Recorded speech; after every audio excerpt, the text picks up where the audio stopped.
Welcome back to the TMCJ podcast. We are on segment 2, our media segment, which would normally be kind of a dearth of entertainment this week, because we didn't do Dearth? movie night. Dearth? Yes, dearth. As What's in dearth? dearth is like not Darth much. Vader? No, not Darth Vader. That would be funny though. I want to Sounds see like a parody farmer character. version. I want to see a character called Darth Vader. But no, we didn't do movie night this week, and as Blue told me in the intermission, he didn't really watch anything this week. But here I am to save the day. Yay, laziness! Go on. This was what I had basically playing in the background while I was working this week. Because whenever I have to do tedious paperwork, I like to have something on, like, in the background to Keep your occupy my entertained. mind, yeah, a little bit. There was a series that came out back in the mid-2000s called True Blood. Heard of it? Not seen it. It's basically an excuse for HBO to put gratuitous gore and tits on screen. Ooh, can I make a quick guess? Okay, what? Is it about vampires? Oh, it's about vampires. Oh, yes! It's actually... Blood, tits, it's always, vampires. I don't want to talk about the series so much.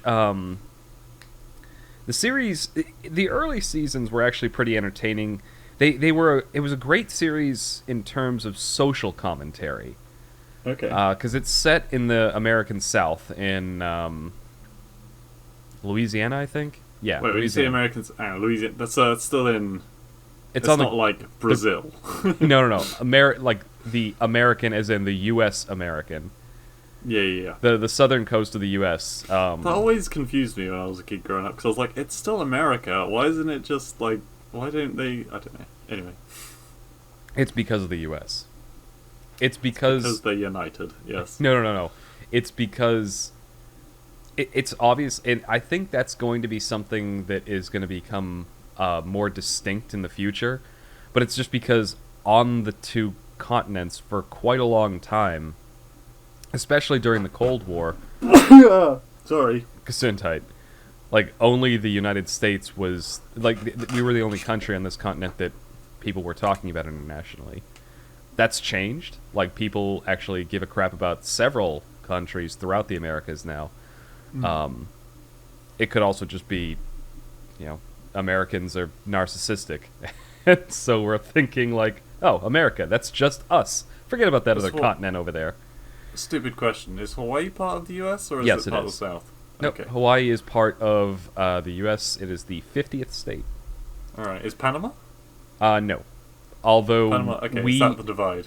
Yeah, Panama's the one that is right in the middle. Yeah. Yeah. It's the thinnest point, which is why there's a canal that goes through between the two oceans. Yeah, the famous Panama Canal. But I wasn't sure if that counted as being part of America or counted as... That canal is also why that country is one of the probably most protected in this hemisphere, because the U.S. basically has a bunch of different treaties that say that anyone who touches that canal is going to be pounded into the dirt. We actually went to war in Panama a few decades ago because the canal was threatened. Right. Is that purely because of the land border, I take it? Yeah, I mean, it's the only way for our Navy to get between the continents. Or, like, between the oceans, I should say. I got you. What, rather than going all the way around? Yeah, exactly. Rather than sailing around the Earth. Yeah. CBA. Anyway, that got way off topic, but it's set in the it's set in Louisiana, so the deep south of the U.S. And some of the cultural references are kind of dated, because at the time it was the transition between George Bush and Obama, and so there was the whole gay marriage debate going on and everything. That is all now tied into the fact that vampires have showed up. And not showed up, but for the first time kind of revealed themselves to be non-human. Because, vampires love gay rights. Well, there's... that. I said it was a metaphor, not that that's... but that's the backdrop. Okay.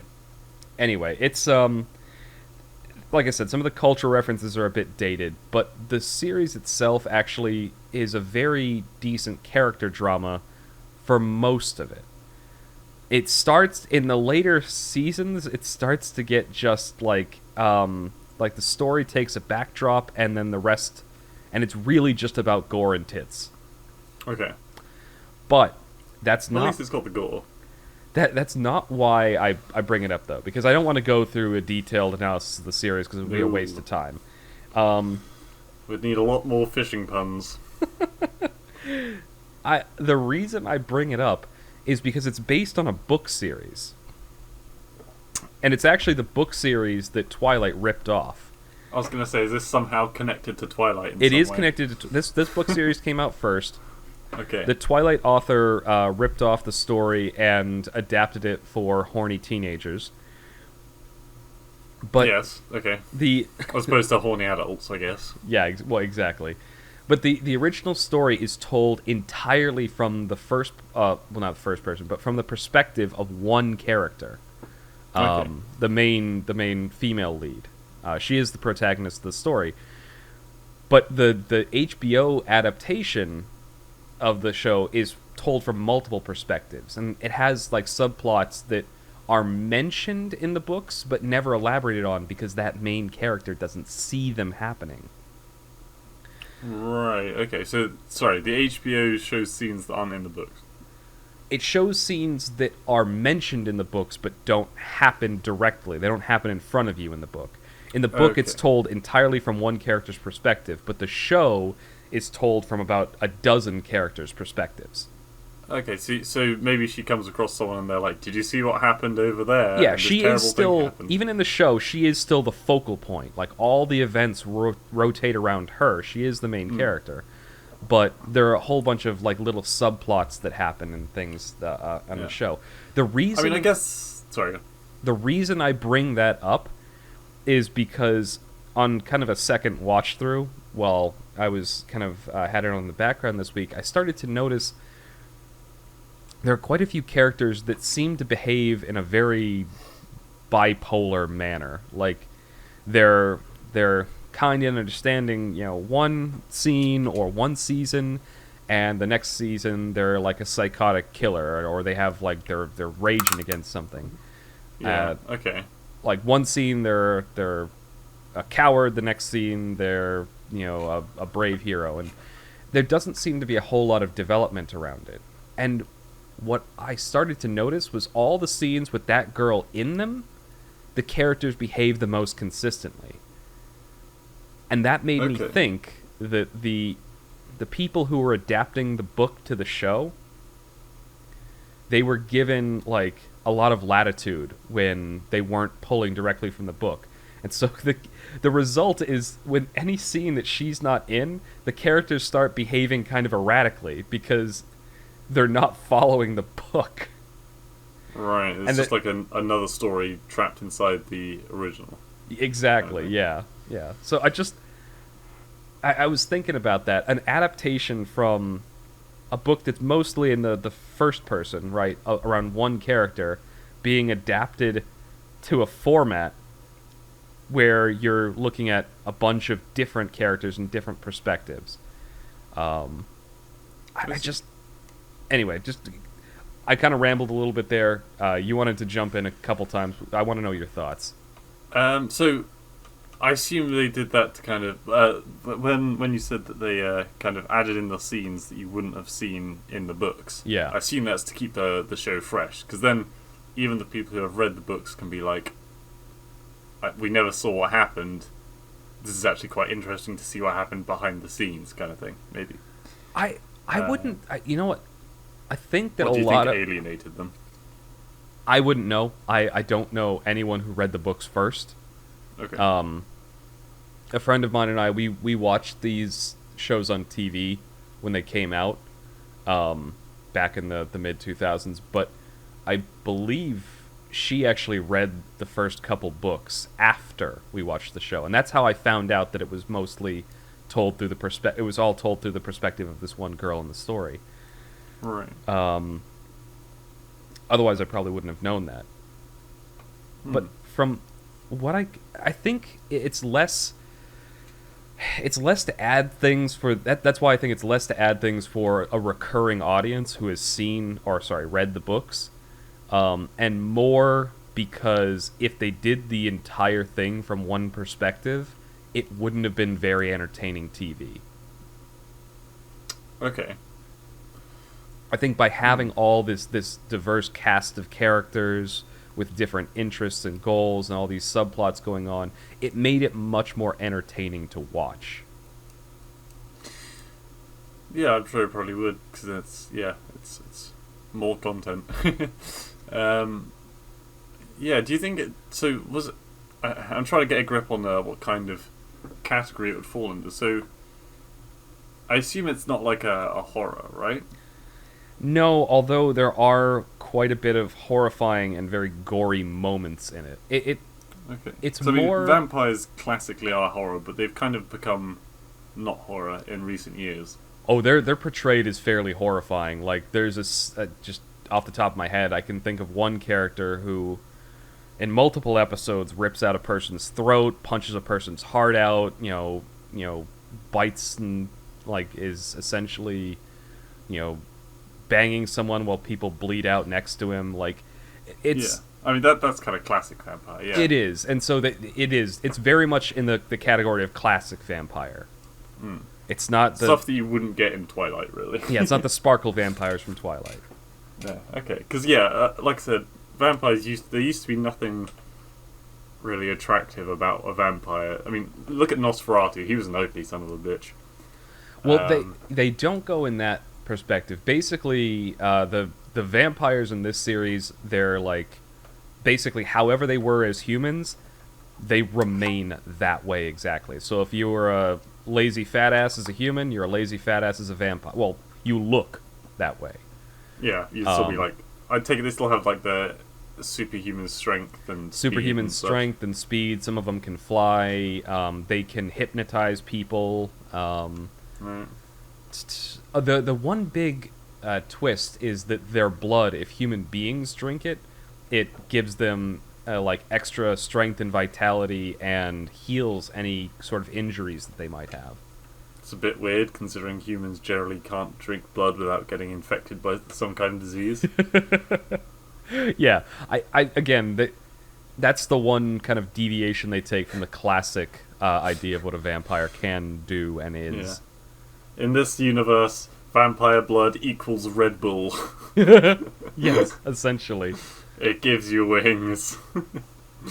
Oh my god.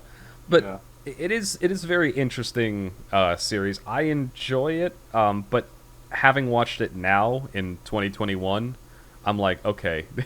You can tell that the cultural references, they are 12 years old. And that... what is it? I started to see, like I said, I started to see some of the cracks around the storytelling. Hmm. Is the story any good, actually? Because so far we've heard about blood and tits, and that's it. Yes. Especially in the early seasons, it's very good. Like, the characters are well written and well realized, barring the little inconsistencies that I noticed sometimes. Like, when I'm just watching a character do something, I'm like, why the fuck are they doing that? Right, but okay. Otherwise, it's really well written. Like, they all seem very human. They have very human motivations, even... But again, that's the early seasons. In the later seasons, things start to get a little more wonky. Like... Yeah, plot contrivances, things that needed to push the plot forward. Exactly. There's a lot more of that in the later seasons. But in the earlier ones, it's very well written. And I'd highly recommend the first probably 2 to 3 seasons. Okay. As a decent watch. But once it gets later in the series, you're mainly just watching to see how it ends. Like, there's 7 seasons, and I've never seen season 7. Right. I've only seen up to the end of season 6, and it's because I was getting so tired and disinterested by the end of the 6th season. I was just like, whatever. Sounds like me and Sons of Anarchy, to be honest. Yeah. Okay, just to round out that particular topic, top 2 best things and top 2 worst things about it, in case other people want to give it a look or a read. well, one of the top. I'm gonna try to think of something that's not sexual. Not tits. Yeah, I know. Okay. That was gonna be in my top 2. There's a lot of very beautiful women without the shirts on in that series. Okay, but without that, yeah. I find they're Actually, it'd be inclusive if are there also attractive men in it? Yeah. Oh yeah. Okay, well then like that's the thing. If you it doesn't matter which way you swing or like what kind of what gender you're attracted to. There are plenty of sexy dudes. There are plenty of sexy chicks. But I think one of the best things is the pacing of the story. Like the way they it naturally grows from just this small town situation with small town concerns to a point in the 5th season where it's got like global conspiracy level shit going on. Right.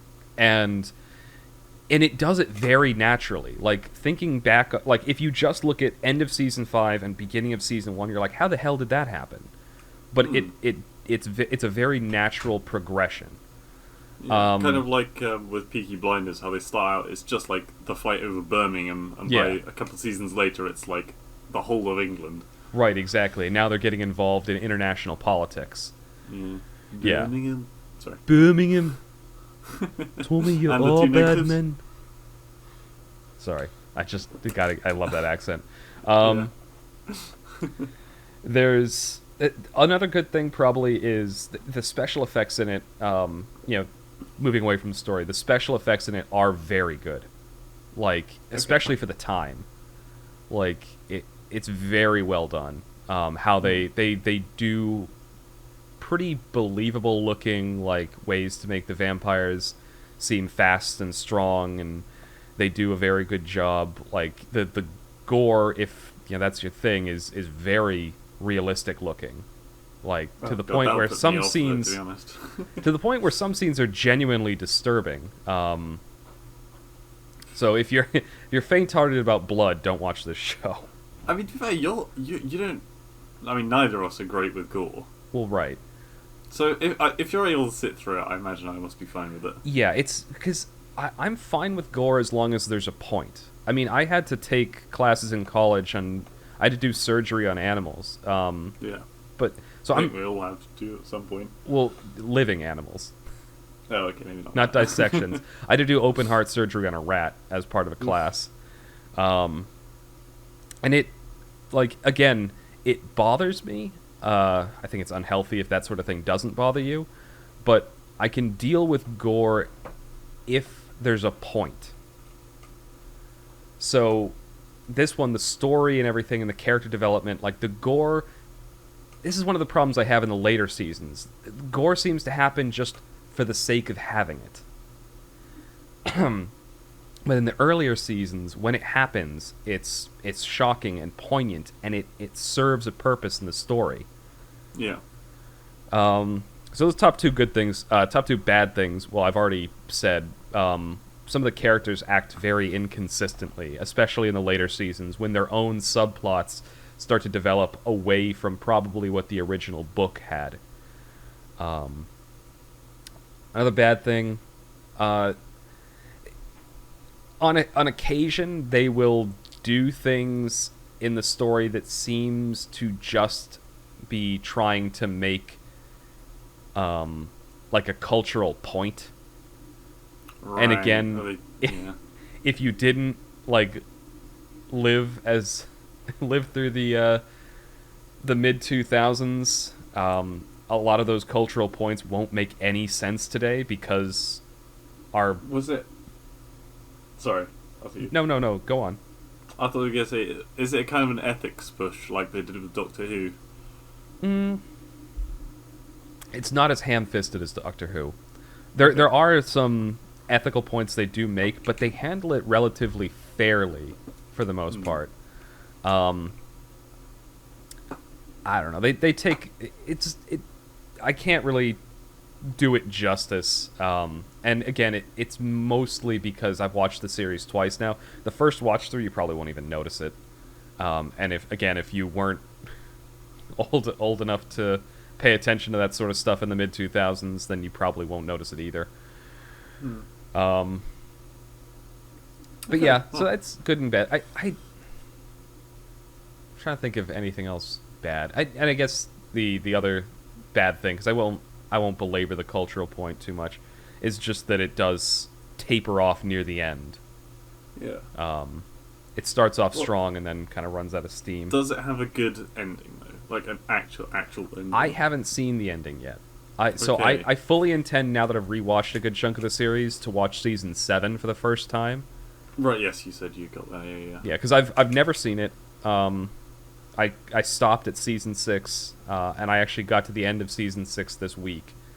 Okay, so the TLDR, watch the first few seasons, we suggest. And if you really like it, keep watching. Yeah, exactly. If you really give a crap about the characters, which I found myself actually liking the characters enough to power through, even when it started to get kind of dull. And maybe next week, if Kaiser does finish the season by then, we might have an answer as to whether it's worth sticking it out or not. Yeah. But yeah, there was another media thing you had. There was. So I, not to go a week without talking about this, but I've continued to watch The Expanse. Oh yeah. I'm almost done with it. Oh my god. How many seasons? There are 5 seasons, and I'm halfway through season 5. As of last night, I just finished episode 5 of season 5. So is it building to a crescendo? Every season does in this series. Yeah. Season 4, I think, was their first kind of misstep. It's still really, really good, but they kind of deviated away from the things that I really liked watching the series for. Right, okay. So, for instance, season 1, 2, I talked up a lot about how I think they do a very good job portraying the politics of this future world, where like Mars and Earth are in a Cold War, and they've got all the asteroid belts that are basically like frontier people who are sick of being controlled. Season 4 takes place on an exoplanet, like a planet outside the solar system. Mostly. They still do a little bit with the intermartian politics and whatnot and Earth. Yeah. But it's not the focal point. In season 5, they get back to that. And I'm really enjoying season 5, like, so far. Yeah. All my favorite characters... I will say this again and again and again. The thing I love about this series is the writing. Like, the characters are written so well. And, like, the plot, like, it fits together. I never hit a point, or I can't think of a point in the series where something happened and I'm like, that doesn't make a whole lot of sense. It's all very, very well put together. And the sci-fi, again, is very realistic and believable. This is like the 3rd or 4th week you've spoken about The Expanse, right? Probably, yeah. Okay. I think I kind of feel obliged to watch it now, really, because you've given it such a sparkling review. And that's the thing. My review has stayed consistent through every season. It's taken me this long to get through it too, because unlike a lot of shows, I don't have it on in the background. Like, it's engaging enough that I am literally sitting on my couch and watching it and doing nothing else. So that normally, even shows that I'm interested in, I'm usually fiddling with something on my tablet, playing like a game or something else while the show's on. Over the last couple of weeks, there have been several times where I've been like, "Oh, Kai, do you want to come and do something?" And you're like, but I'm getting near the end of an Expanse episode, so... Yep. I don't know. Oh god, the show's so good I'm putting off my friends. So yeah, God, I'll have to watch it. And then I can blank you for a week or 2. Where'd Blue go? Oh, he's watching The Expanse. Yep. Oh, man. I'm excited. I think it's actually based on a book series, too. So... Yeah? I'm not sure if I want to pick them up, but I may, just to see how things are. Is it on Audible? I don't know. I haven't looked into it. I just know that it's based on a book series. Yeah. Oh shit. Okay, so you know how we do that segment, long story short, right? Yeah. And I was really struggling for I can't remember any stories, right? I completely forgot the 60 odd books that I have downloaded and listened to on Audible. There's all those books that I could have spoken about, so I am so ready for the next one. Holy shit. You know what? I actually completely forgot about some of the books that I had too. I've got the one I could have done was the Count of Monte Cristo. That was actually a good book. Well, okay, 80% of the books are Terry Pratchett books. So, I mean, it kind of feels like cheating if I just go through the Terry Pratchett books in order. But yeah, there's some really weird ones, like Phantom of the Opera I could have done. That would have been great. Looking through. Yeah, I've got quite a few books on here. A lot of books that I haven't read yet. Yes, you. Because I was also thinking about the book that I've been begging you to read. It's for so downloaded. Long. You've got. I know. I have to get to it now that I'm done with the book that we're going to be talking about next segment. Well, exactly. I suppose I did get you to read a book technically. Oh man, would you recommend that book? You know what? I will save that for the next segment because there were parts of it that I actually liked. Yeah. And not. Oh wait, don't. Yeah. Yeah, I'll get into it next segment. Holy shit! I'm excited. I was surprised at how much effort they put into some of the background to the book. Yeah. Yeah. I mean, that's the thing that I found when I was reading the book a month ago. There was very little back. I wanted to know more about the lore and the history of the land. And you know what? No. They go into the lore and history in this. That's why I liked it. That's the bit that I liked about it. I shouldn't say that's not why I liked it. The book itself. Oh, I'm going to save this for next segment. By the way, for those that are, their appetites whetted, they're curious. Oh, not wetted, not wetted. I used that turn of phrase on purpose. So next segment, as we teased last week, I'm going to be going over a certain spicy audiobook involving dinosaurs. Blue did the last one, and now it was my turn. Yep. So yeah, that's face the range. Yeah, that's what's coming up. Yeah. God help us all. So was there any other media you had? Let me think. Oh, you know what? I did have one last thing regarding media, and this is appropriate because it's probably only going to last for a few minutes, and that's all we really have left in the segment. Challenge accepted. Oh, Jesus. So, while I was watching The Expanse on Amazon Prime, you know what Amazon has? They put up ads for their own shit on videos now. Right, okay. So, before a video, you'll get an ad for one of their other shows. You can skip them, but they're still annoying. Yeah. I remember, actually, when they first started putting those ads on, I submitted so many complaints. Every time one popped up, I submitted a complaint. They gave me a $10 gift card just so I would stop submitting complaints. Wow. Wait, hang on. Sorry, you were complaining about what? The fact that Amazon was putting ads on a video. I thought it was stupid. I'm like, I have a Netflix account. They don't put ads on the videos that they put up. This is stupid. I'm already paying for the service. That is kind of ridiculous. It annoyed the crap out of me, but it's their standard practice now, so whatever. You should have just kept complaining and be like, I'm waiting for the $100 bill at least. Yeah. Well, there you go. Yeah, so it just, I don't think that'll work now. That was back in 2016 or 2017, I think. Right. Whenever they first started doing it. That you're getting ads on paid content. Yeah, but I guess to an extent it makes sense. They're advertising their own stuff if they want to tell people, hey, watch our other shows.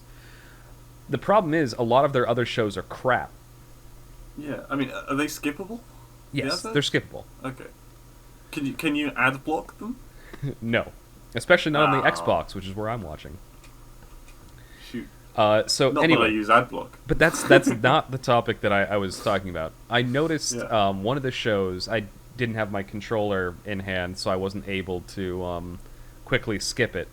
And it was some piece of crap show that they have, and it came up with the little tagline. I shouldn't say... Amazon, like Netflix, is wildly inconsistent with the quality of their shows. they're either really, really good, like The Expanse, or like what's the superhero one that we were prattling on about a few months ago? Oh my god. I remember I only remember Homelander. Homelander. Yes, Homelander. No. Homelander's the name of the Superman. Oh, analyst. The Boys. The Boys. The Boys, The Expanse, very good shows. But then they have other ones that are just kind of crap. Yeah. Anyway, one of the ones that I think looks really bad came up in an ad, and then it's like, acclaimed by the New York Times, and 5 stars by this, and I couldn't help but think that just tells me everything I need to know. This show's crap. Like, well, there you go. It's doing your service. It's telling you that things crap. We're getting to the point now, or at least I'm getting to the point, where I see celebrity endorsements and like big media company endorsements as a negative. Yeah, like they're trying to hide something by putting a shiny sticker on top. Exactly. Like it's like when you see a video game and it's got like a billion 10 out of 10 reviews from IGN and GameSpot. I'm like, wow, this game probably sucks. Yeah, no, I don't trust any of those. Like, I trust kind of user reviews, and when I'm buying a new Steam game, I'll quite often look at the comments, and if there's a problem with the game, believe me, they will say it in capital letters.